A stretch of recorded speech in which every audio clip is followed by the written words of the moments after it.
Okay. The secret of getting ahead is getting started. With this thought in mind, let's begin today's session. A very good morning and hearty welcome to our respected principal, Dr. Vijay Lakshmi Nanda ma'am, IQAC coordinator, Dr. Nisha Vashisht ma'am, and other faculty members from the department and all the participants present here. I, Swati B. Chaudhary, the president of SYNAPSE, the Zoology Society of Miranda House, along with my fellow office bearers, take the privilege to welcome you on behalf of the entire zoology department to the next session of the Career Counseling Way Forward lecture. Let me introduce to you our most astounding guest speaker of the day, Ms. Zaara Haroon, media professional, visual storyteller, and creative enabler. A very hearty welcome to you, ma'am. Thank you so much, Swati. It's great to be here. Thank you, ma'am. Let me apprise you that Honorable Ma'am is a multimedia maverick who has invested more than a decade in broadcast journalism and digital content creation. Born in Allahabad, ma'am has pursued her zoology and communications from Delhi and Bombay. She has conceived, scripted, and produced programs for major media houses and television in both India and the United States with more than a decade of experience in editorial. She develops strategies and produces content for media companies and luxury brands. Ma'am's passion for photography and fitness has paved way to her being the most awe-inspiring personality. So friends, to our fortune, we have among us this very talented photographer to unravel her inspiring success story and the nostalgic memory of how she traversed the path that led her to such a pinnacle of success through her own word of mouth. Ma'am will be throwing light on the topic, the Gestalt Approach and importance of self-discovery in creative expression and communication. She is alumna of batch 2007 BSc Zoology Honors, Miranda House. Let me also inform you that we'll be having a quick Q&A session at the end, whereby all the participants can drop their queries in the chat box. And I would also like to request you all to please turn on your cameras if your network permits. We'll be sharing the link for the feedback form soon. And please fill the same, as certificates will be provided only if you fill the feedback form. Now, without any further ado, let me invite Ms. Zaara Haroon, ma'am, to address us. Over to you, ma'am. Thank you so much, Swati, for that very, very brilliant introduction. And trust me, it's not as awesome as you're making it sound, but it's really, really great to be here. Like you said, that the journey of what I have experienced in life, career-wise, and also the nostalgia mixed with it is what I'm here for. And I'm very, very happy to talk to you all. If ma'am is here, principal ma'am, good morning, ma'am. Nisha ma'am, I see. Hello to everybody else. I hope you get something out of this presentation that I've made. Is it possible to share my screen, Swati? Yes, ma'am. Yes, ma'am. Okay. Since I'm a visual storyteller, that's what we'll soon understand what that is about. It's a lot easier when I try to support what I'm trying to say with visuals. So I've put together this little presentation, which I'm going to share with you right now. Okay, great. So are you guys able to see it? Is it on? Yes, ma'am. Okay, so I am going to just get started with it. So my presentation is on the Gestalt approach. And as some of you might be aware, the origin of what Gestalt philosophy or theory comes from psychology, which means that in real life, when you look at things, the sum of everything is bigger than the sum of its components. So put it simply, it means that A plus B plus C is not equal to the sum of A plus B plus C, but in fact, the sum of it has something more added to it. So when you look at the whole picture together, it is different from the different sum, the pure sum of all these things. So how this is important for your career is what we're going to discuss today. And when you try to look at life overall, I'm using a metaphor for this. When you try to look at your life is much more than just the sum of the different components that you have in your life. There is something additional to it. So Swati, I know you said that we would be asking questions in the end, but I would really like some feedback on this question, which is very, very different from your life. How can you improve the life of monkeys in a zoo? If anybody has any ideas, please raise your hands or just put it in the chat box and I'll read them out. For instance, I could say that we can improve the life of monkeys in a zoo by making a little play area for them. When they get bored, they can entertain themselves with swings. Maybe we can give them more trees. And how do I see any responses? Swati, would you be able to please see if anybody responds to these questions? Yes, ma'am, sure.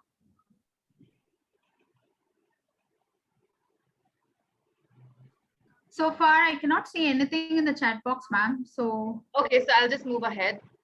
You know, it's if it is, that's why it's yes, there are responses. I'll oh, be yeah, just a second, ma'am. Khushi says freedom will be the greatest gift. Oh, I love that, Khushi. That is a very, very different approach to it. Awesome.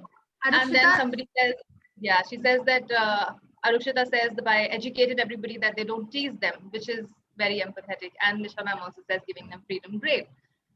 So moving on. So this is a question which gives you uh, enough playground to be creative with your answers.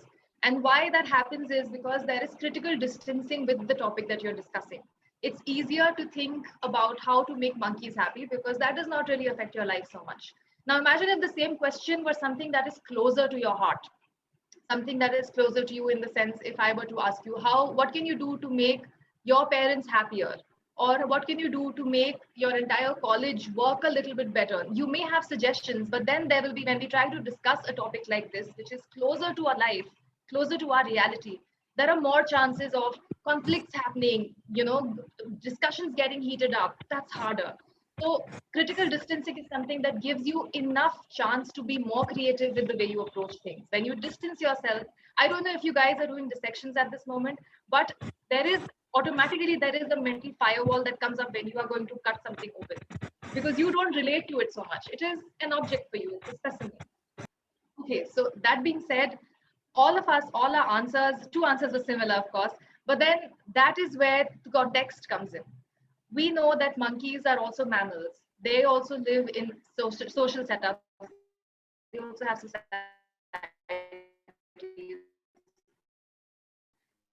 So we borrow and we understand that they might be getting bored. They might be wanting to be fit. How do we know that? Because we know that if we were in a place like that, we would have wanted it. So the context makes us similar. And why I am here is because there is something similar between you and me, like you and me too. The similarities or the context that we have in common is that, say, both of us are coming from the same college.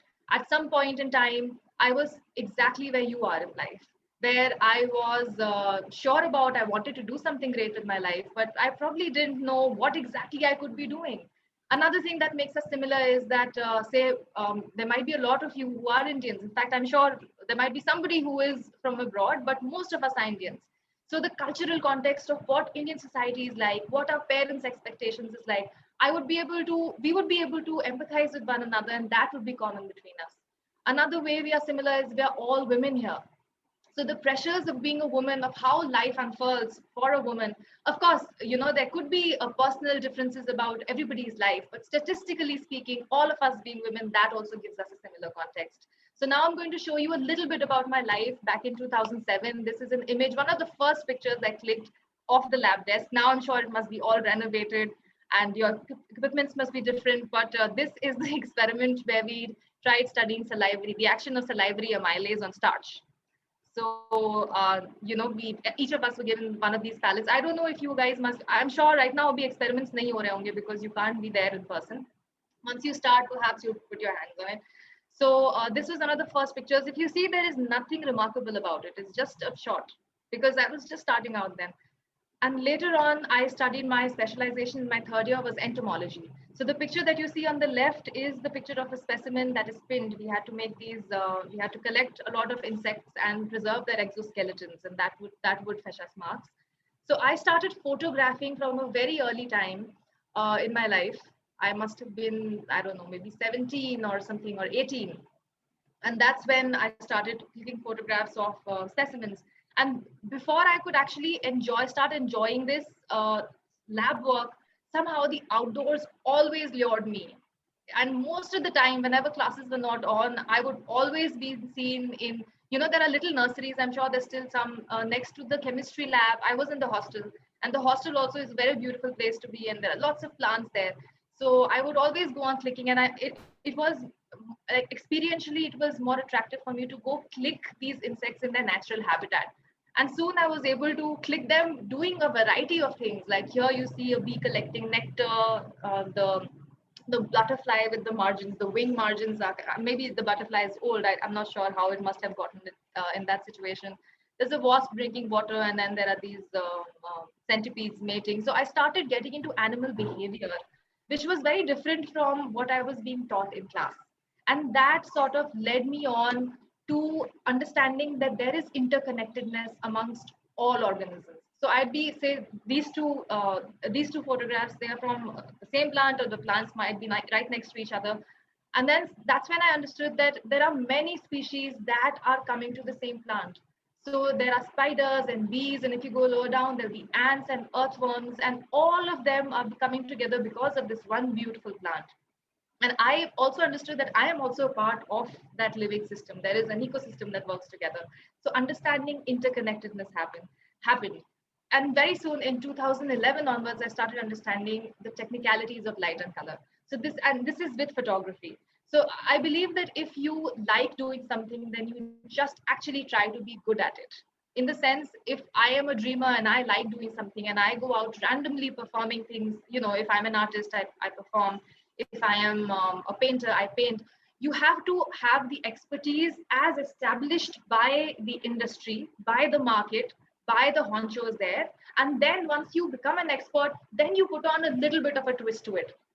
Somebody who's a dancer might be able to understand this a lot better. So you have to follow the rules of the dance, and maybe with the expressions you just change a little bit more. That gets your own creative expression. So that's what we'll be discussing today: the importance of self-discovery in your creative expression. When you do something which is creative, how do you entirely own it? What is it? So what special is that special factor that you can add in that expression that makes it, it becomes your signature? It is entirely you. I started doing illustrations. I think Yasha might be able to relate with this, in 2014.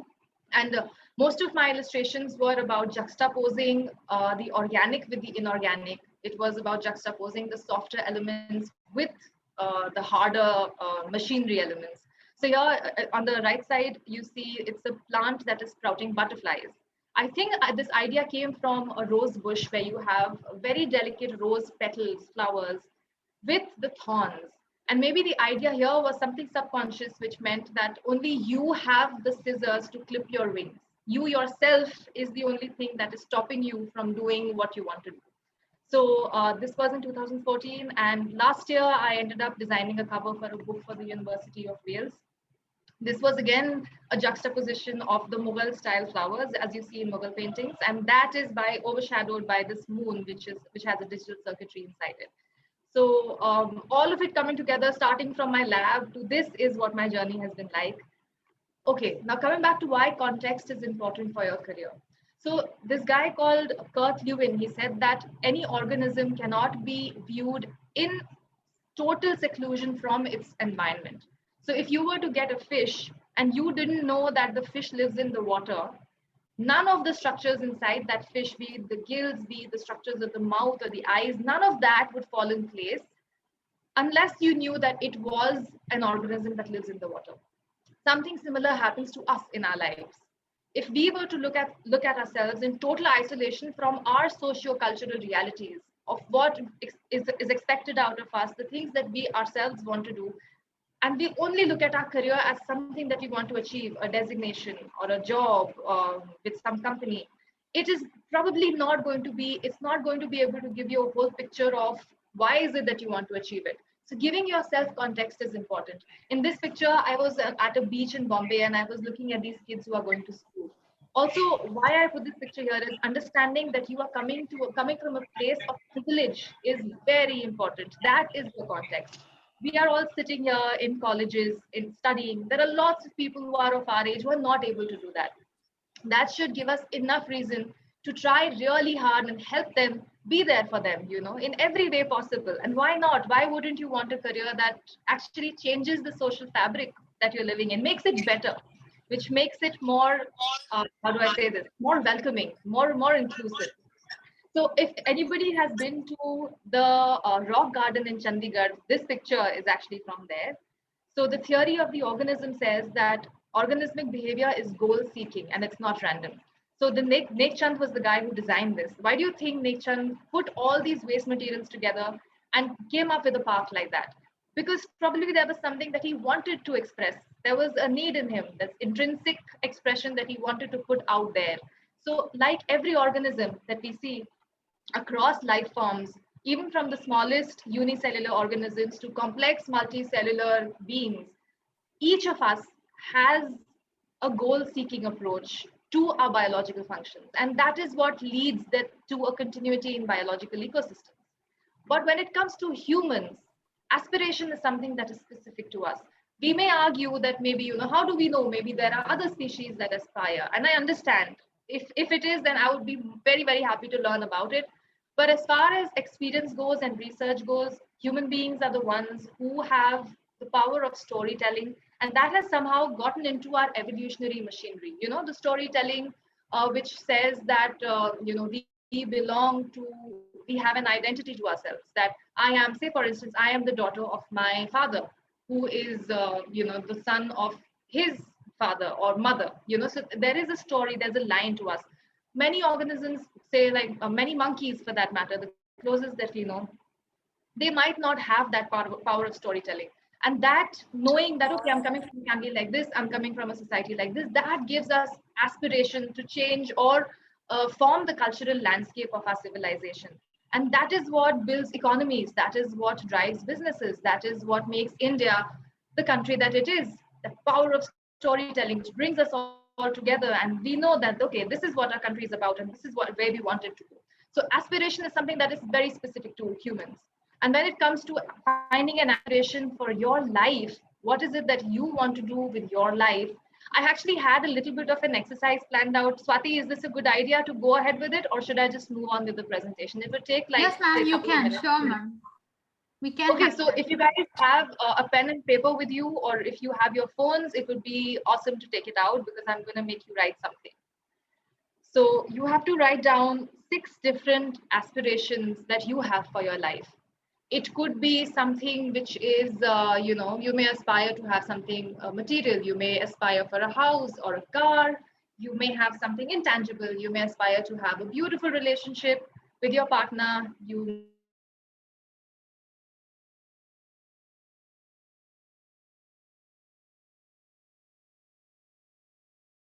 care of your parents, whatever it is that you aspire for in your life. Let's list out. Okay, are we guys ready? Are we done? You have to be quick with it, okay? It has to come automatically. You don't have to think too much about it. Any 6.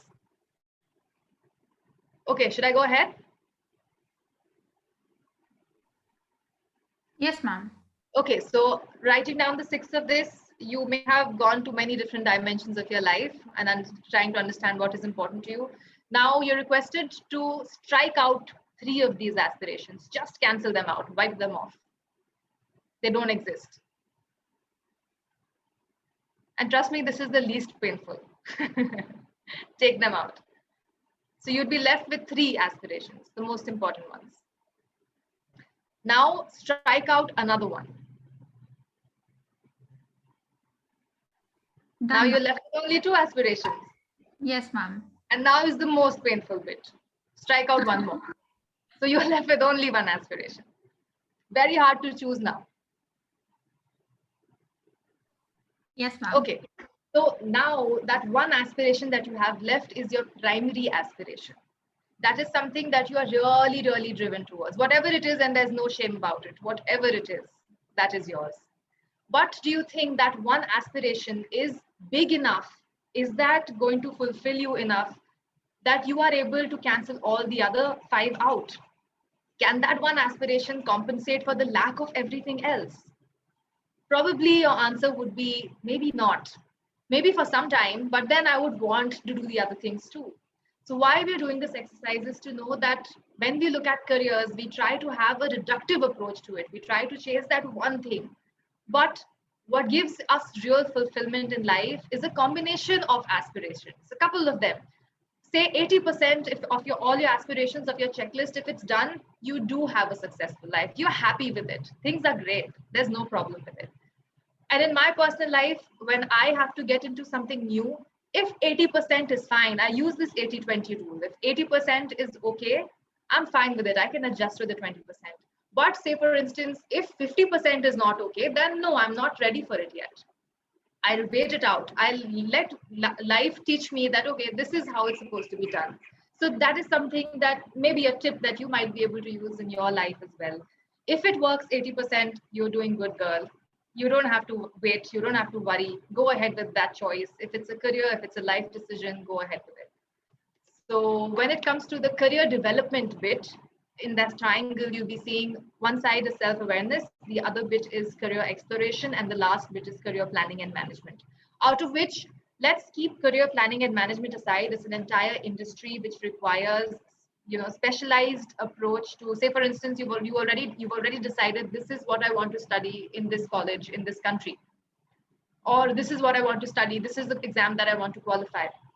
There are bodies and bodies of people who are going to try to help you to achieve that goal, this is the last stage of the entire career approach. So instead of going with this, because everybody's plan would be very different, and a lot depends on how much money you have, if you have it for scholarships, if you have your fooding and lodging in place, etc. Let's worry more about the self-awareness and the career exploration bit, because at this stage when you're in college, the best thing you can do is to work on your self-awareness, understanding who you are as a person, and not trying to be in denial about this is what I want my life to be. So self-awareness comes from our value systems, and values are the things that we believe in the most. So for instance, if a person's value system is allowing them to work 18 hours a day and support their family, then yes, why not go for a career that is high demanding. Whereas if the value systems do not allow a person to work 18 hours a day, it's all right. And it's great, in fact, if you're spending more time with family. So adjusting to what is expected out of you. And I'm not saying you always have to go with what other people are expecting out of you. It's also something that you yourself want to do for your family or your, friends, whatever it is. When the person's actions and values do not match, that is when they become discontented. And discontent is like termite. It's like the mug. The first time it strikes you, you probably won't even know. But slowly and slowly, it'll keep going on to you. And then at some day, you'll be like, oh man, I just don't want to do this anymore. This is it for me. So you have, before you reach that point, you have to know that your actions and values have to be in some sort of synchronization. So values are often passed down by society and by the family that we are living in. So to begin to understand what your value systems are, you have to ask about the value systems of this. So whenever you have time, you might want to take a screenshot of this chart, which is about your mother's values, your father's values. If you want to replace it with your friends or your grandparents' values, that's fine. The values of the person I respect, somebody who's close to you, maybe your idol. And then you have your society's values. So the first four grids are going to be more or less constant throughout your life. The last two, which is the values that you like to live by and the values that you actually live by, are going to be changing over time. As you grow, as you experience life, these are the two grids that will be updated. Every 3 years, you'll be wanting to change it. So this entire chart is your guiding compass, sort of, to understand what career exploration is like. That's something that you have to do yourself. So this would be able to tell you, these are the options that I have in front of me. This is what I've explored. Now, if this is aligned with my value systems, then okay, I have a result in place. I have an idea of where I'm going. But if your choices are very different from these value systems, it means that it's better that you take a pause, take a breather, and look at other choices that you have in life. I hope I'm able to be clear. I am talking in metaphors, but if I'm able to add something to your life with this chart and the things that I'm speaking about, I'd be very, very happy. Now coming to the career exploration bit, this is something that I picked off LinkedIn, that 85% of the jobs that exist in 2030 haven't been invented yet. So on the right side, of course, this is somewhere deep into the future when we'll be making 3D organs for transplantation. But if you look at certain fields, for instance, if you look at dentistry, We already are making 3D, crown structures and bridges. Those are things that go inside your teeth. We are already doing that. Even with prosthesis, it's already happening. A lot of 3D printing is already on its way. And maybe one day we'll be able to print tissues straight away.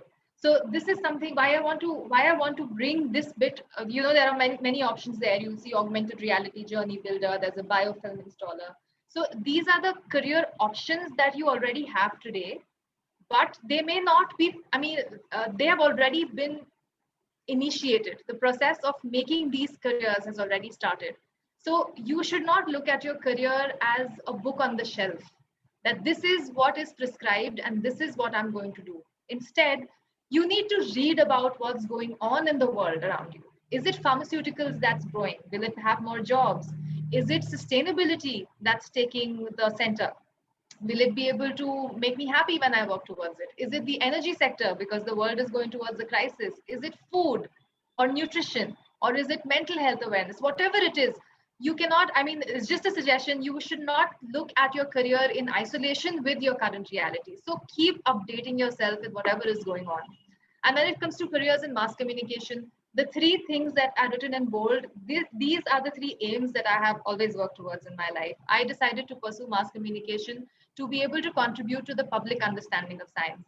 And with the coronavirus pandemic, we are seeing how important scientific thinking is for people who are nowhere close to science. The basics of hand hygiene, masking, understanding about how antibiotics work, all of this is very important. So having a mass, a population's approach to science and making science a topic into a topic which is not sitting on a high horse, which is out there on the street, bringing it down to that level, which is able to satisfy the curiosity of so many people in general. That is something that I want to work for. I also want to celebrate science, enjoy it because it's knowledge and it somehow gives you that. I don't know if you guys have felt it, but anything that brings up that curiosity and you're able to satisfy it in some manner. Wow, okay, this is how things happen. This is how it is. That is the celebration of science for me. And I also want to explore science and expression. So these are a couple of careers which are currently being offered in many colleges in India and abroad. There's science journalism, there's visual communication, and there's science documentary filmmaking. So now I'm going to give you a quick list of content that you can engage with. There are documentary films, there are films, and there are books that you can read. And I suggest you engage with content because that will give you an idea. It's like an entry point for you to understand that there is a whole world of scientific content already out there.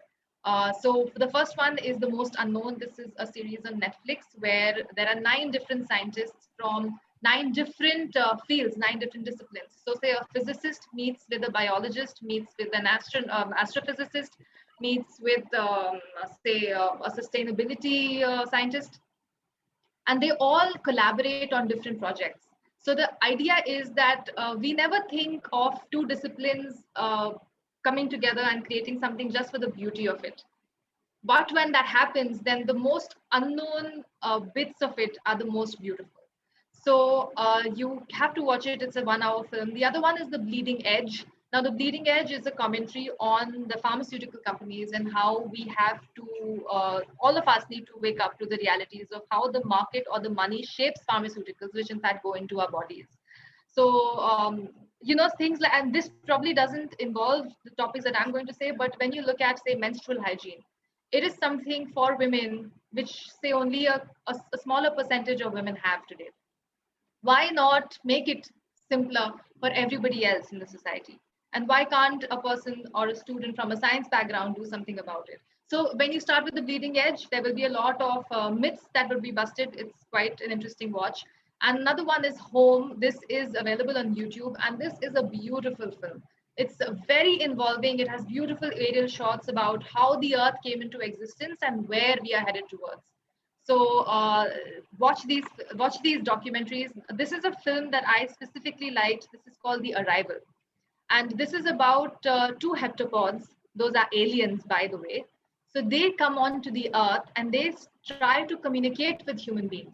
And they have their own language that they are trying to communicate with us in.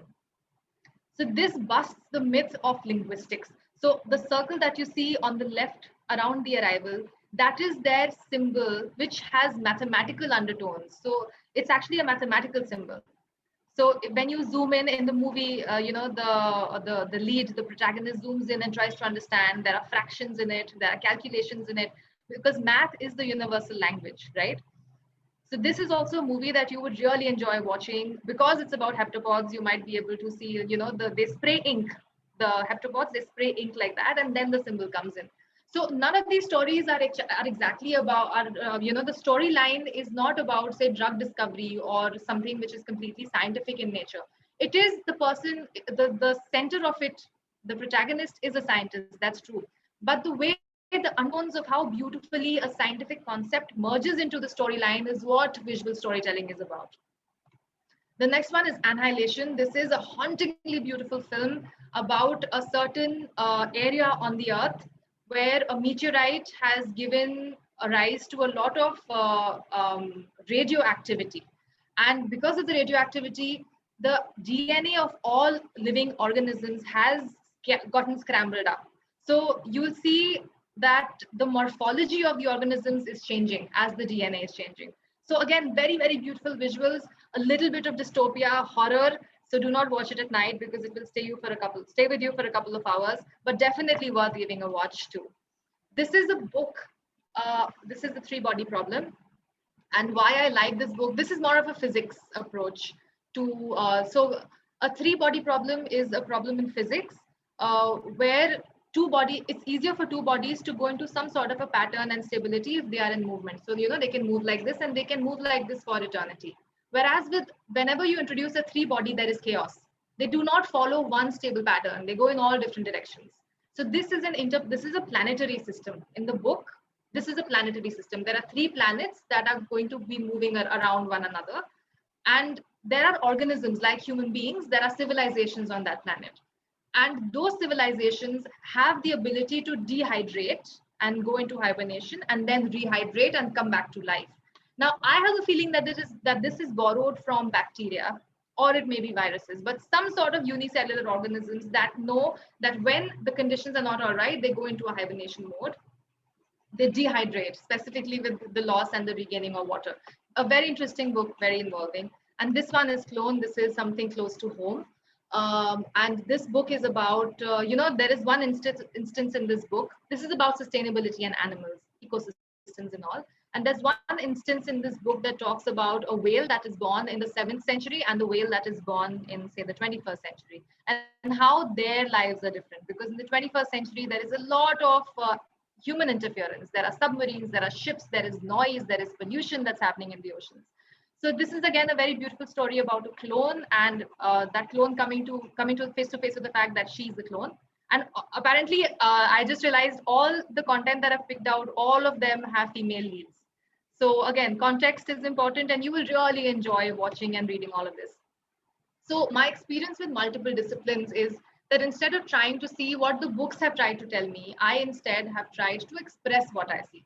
And any artist would want to tell you the same thing. So this is what you can strive towards, where you try to express what you are able to see. This is a certain exhibition that I visited in China. And if you look closely, there are insects, and this artist had installed these beautiful little clockwork things inside the insect. And this is interesting because this, I feel, is a level of surgery altogether. This was all on scale. So this is also an expression of this person's idea of what can be done with them. I'm just going to see how far am I into the presentation, because then I'm losing time. No, I'm great. Okay. So then another one is the Body Worlds exhibition. Now, this is a traveling exhibition. I visited it in the US. One day, I hope it comes to India. This is a collection of dead bodies stripped off their skin. These are all real dead bodies, and they are all preserved, and they are put in different glass cases. And all of them, in fact, have to do with performance arts, so that the muscles are really, really prominent. So right on the right, you see a basketball player, on the left, you see a ballet dancer, and then you have some gymnasts. So this was crazy in the sense that it really opened up your mind. It was really mind-blowing, because then understanding, you started seeing your body differently. When you see so many dead bodies around you, and maybe that's not the right word. Maybe I should not use the word dead bodies. When you see so many human bodies around you, you really understand where you are coming from. This could have been me. This person, this body was a person at some point in time. This is a very beautiful exhibition. Whenever you are able to get tickets to it, I mean, this is something that you should really, really do. It's great. And this is again something closer to nature by Mrinalini Mukherjee and Jayashree Chakrabarti. This was in India, and this was at the Kiran Nadar Museum in Saket. So what these artists had done was they made, like, on huge bales of paper, they abstracted and preserved entire like twigs and trees, and they put a hall of, like, a way of describing or putting in the forest together, and in the center they made this tunnel sort of a thing. I'm not sure what material, but it looked like paper to me. I didn't really go ahead and touch it because it was an exhibit, and inside it seemed like the body of a carcass. So inside you'd see a lot of worms, a lot of insects. Now imagine this, something like this, something so visceral is very hard to be coming out of an accountant, or say an IT person, or say a shoe designer. It's very hard to imagine that somebody from this background would have come up with something like this. This is definitely a scientific mind which is closer to nature. And with the background of zoology, you guys tell me, is there any other field that brings you so close to face with your reality as an organism? You guys are the most comfortable people around animals, looking at nature at depth. And this is why you have to have a representation in the mass communication space, where exhibitions like this can make it simpler for normal people to walk in and get inspired and say, wow, I didn't know this could have been possible. This is what nature is like. This is a page that I run. This is my page. I call myself the City Flea. And again, this is something that I do for fun. It also drives me. It's one of those 3 aspirations of mine. So this is a collection of photographs, and I try to title them in a way that it brings across a topic that is close to my heart. So in this case, it's a modernist girl that says that it's only my admiration that is holding your ancient together. So it's a very high on the horse approach. It's very proud, but at the same time, only a person coming from a background like this, which is who understands that, skulls are not necessarily to be put in a box. They can be more than just a skull. They can be an artwork. They can be a showpiece. So coming to the Gestalt approach, you must have seen this visual many times already. These are all different shapes. These are all different colors. But when you try to look at them in one picture, it seems that they are moving. I hope when you move your eyes, it seems that it's moving. And that is what it means, that there are different components of your life, and there are patterns that you follow in your life, patterns of your own behavior.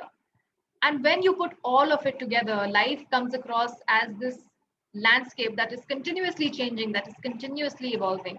So you have to look at your career as a pattern of your own behavior. It is not something that can be put out of yourself in one corner and said, okay, this is what I want to do and this is what I want to achieve. So a couple of tips of how you can do it. What I do is I try to find inspiration in daily life. So this is basically a poem that I wrote on an orange that was actually rotting on my dining table. This happened. I was not able to clean my house and this orange went bad. And then I preserved it in a polythene bag and I let it completely putrefy. And then I started photographing it. And while I was photographing it, there were words that came, the smell of it, the touch of it, and automatically turned into something. So this is something why I want to bring this to you, is that there must be so many things around you in your daily life that can inspire you. So follow that one thought. When it strikes you, follow it. Don't let it go.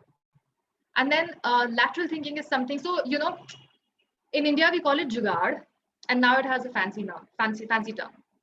The jugaad is something that you should try to do. Why? Because it will give you a different approach to problem solving. So on the left side, you see this bird feeder that is made out of a spoon, and then there is, a cup and a saucer around it. This is not the function of the utensils that you're seeing. But when you put it together in a creative manner, something very different can come out of it. And that you can use this approach in the way, say, you design your house or the way you design your room. Try to not have a traditional approach of, okay, this is a bed, it goes there. This is a lamp, it goes there. No, use your creativity to do it the way you want, and don't worry about how it is going to look, because in the end, if you do it right, it is an expression of who you are, and you shouldn't be ashamed of preferring something that you have. I see some chat messages. Oh, how nice. Khushi, I'm going to read. Faiha, I'm going to read a little bit after that. And then when you try to practice this in your daily life, you might be able to take a more lateral thinking approach to bigger problems in your life. So instead of, going around in circles and finding your way through the puzzle, you might be able to find a very different approach altogether of moving from point A to point B. So all of it, like I said in the last one, this one, where you have patterns, it is these patterns that you have to keep practicing. So if you practice with the smaller things, no, in life overall, as situations get bigger, you will automatically be able to come up with a very different approach to things. Okay, this is very important. When you ask questions, everybody knows that asking questions is good, but when you ask questions, you have to ask to the relevant people. And why do you think I put that adrak there? It was supposed to be a joke. I don't know. I hope it makes you laugh because bandar kya jane adrak ka swad. If you're going to ask something which the person has no experience about or is completely out of their reality, you're never going to find a great answer for it. So ask the relevant people. So, say for instance, if you want to pursue a career in research or science, then instead of reading only books or going to only say policy making bodies, ask the real scientists, women scientists who are in the field. So you know the importance of say STEM, you know the importance of how do they manage the rest of their life with the science that they are pursuing. And don't be fearful of the things that you discover. They may be in gross disconnect with what you're being told by, say, society or by the narrative or whatever the story is around. They may be very different. When you personally experience this, it may be very, very, very different. So ask the questions, but ask them to the relevant people. So why are the monkeys in the zoo? I loved when, the two answers were, I wish they were free. So it's good. And now this is a metaphor. Why are the monkeys in the zoo? If we are the monkeys, then why are we in the zoo? And why are some monkeys happier in the zoo? Maybe because they don't know that there is a world outside of the zoo that can be possible. And why is it that some zoos are better than the others? Why do some zoos have, say, better healthcare? Why do some zoos have better vaccines? Those kind of questions are something that you have to ask to the right people and come up with your own point of view. And the most important is take breaks from everything. This picture that you see inside, that little guy, that guy in the gray, is your subconscious mind. So even if you are fully occupied, the subconscious mind always has a window to look out of, to understand the meaning of things that are happening to your life and what is it that you want to do later on. But that person can be activated only when you're not consciously occupied with your screen or with something else that you're doing. So it's important to get bored. I mean, I try to make it a point that every day for at least 10 minutes, I am thoroughly bored. I know it sounds ridiculous, but the moment you start doing it, that is when you get out of the boredom is when your ideas take flight. It just automatically happens. It's just the way our brains are programmed. So let your subconscious be activated, work on it. And again, something very important, you have to ace your short-term goals and earn all the medals that you can. Because the way you see your life, you and your career, it's never a straight line. There will be lots and lots of problems that you will come across. Some of them will be in your hands, some of them will be completely out of control. Bad things may happen, great things may happen. So if you have short-term goals, you will give yourself the chance to be able to improvise. By improvising, I mean, if I'm not able to attend, say, this meeting, then at least I have a backup and I can do this. That is very, very important. So when it comes to you performing well in your class or doing well in your college or, standing up to the expectations that your parents have of you or being there for your friends, these are all short-term goals. Stick to the short-term goals, but keep the longer thing in mind. If you just have the long-term thing in mind and you don't worry about short-term goals, it's not going to happen. It's going to be very, very, very hard. So this is a picture from the Yamuna Biodiversity Park. This is the end of my presentation. This is my class. Nisha ma'am might be able to spot a couple of known faces here. All of us now have very different trajectories. Some of us have gone into research. Some of us are in jobs. Some of us are wives, mothers. And the beauty of this picture is that it's not like these people changed my life and I changed theirs. It was never like that. It was just that all of us were put together in this class and all of us were in a period of growth. Maybe when you come out of where you are right now, when you look back, you realize that the beauty of it, that all of you guys were growing together as one unit and also as individuals. So yes, that was my time. Thank you so very much for listening to me. If there are any questions, I'd be very happy to take them. Thank you so much, ma'am. That was really a wonderful, wonderful session. Thank you so much for sharing with us your edifying expertise on the same. And now I will request Chaitanya to please proceed with the question and answer session. I can see questions in the chat box. We can Chaitanya. Yes, thank you so much. Thank you, ma'am, for this session. It was such a nice one. Like we got to know about so many different types of disciplinary things that we can do with science. Excuse me, just a little bit of Chaitanya, I really want to emphasize that the content list, you have to engage with those films, those documentaries, those books. I mean, this 1 hour is pretty useless if you don't really like go and put in self-work. Because the more you watch, the more you listen, the more you read and the more you experience is really what is going to actually bring you to that point where you decide, okay, this is what I want to do. So engage with those things. They will really, really help. Surely, ma'am. Thank you so much, ma'am. Thank you so much for sharing them with us, ma'am. Great. My pleasure. Thank you. Chaitanya, we cannot hear you. You are on mute, I guess. I'm sorry. Uh-huh. Issue with the laptop, I guess. There's a question from Khushi Soni. Sometimes we ponder over so many possible career options at different time of life. Chaitanya, if you could be a little louder, I don't know, you're very faintly audible to us. I don't know whether it's only for me or for others as well. Swati, if you could check out. Yes, ma'am. Ma'am, am I audible now? Yeah. Yes, Chaitanya. Yes. So, ma'am, this is a question from Khushi Soni, and she says that sometimes we found this turbulence in life and it's difficult to cope up and it's hard for people to maintain consistency. So how can we focus on what we aspire in life without being deviated from their path that we have decided for ourselves? Okay, so Khushi, my response is first of all, high five. Because trust me, the amount of turbulence that happens in life, I mean, talk to me about it. There is a lot of turbulence all the time, and I get it. It's hard to stick to just one option.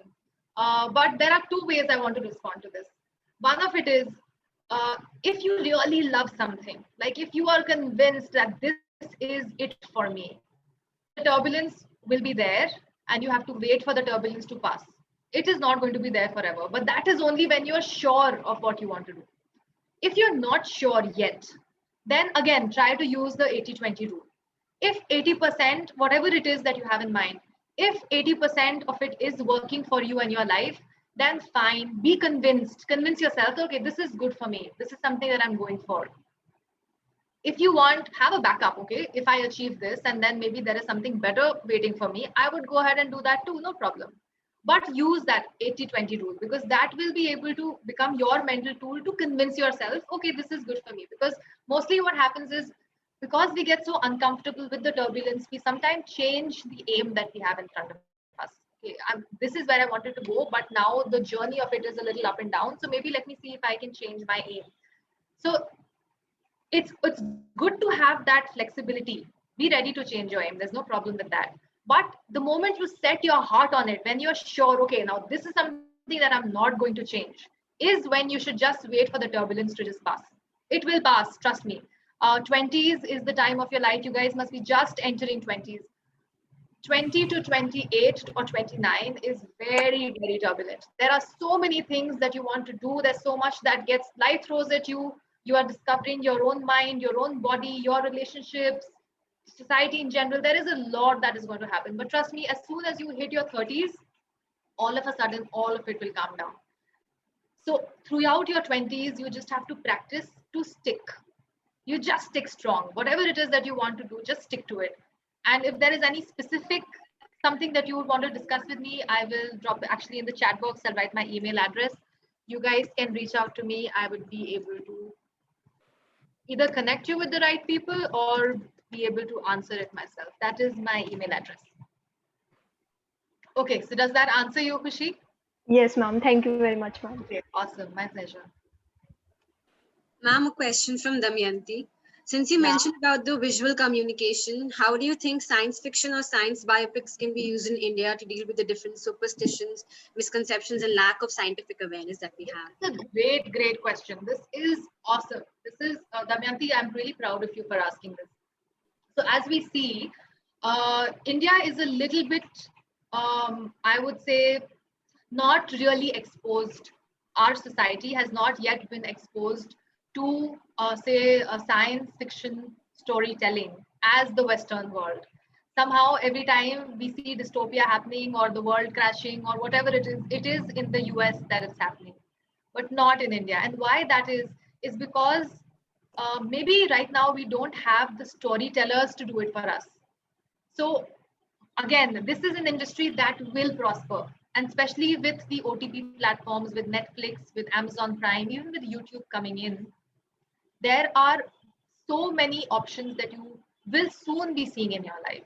So if you have a story, and you don't even have to have a full-fledged film script for it, if you just have a story, write it down. Even if it is a 150 200 word story, start there so you have a basic structure to it.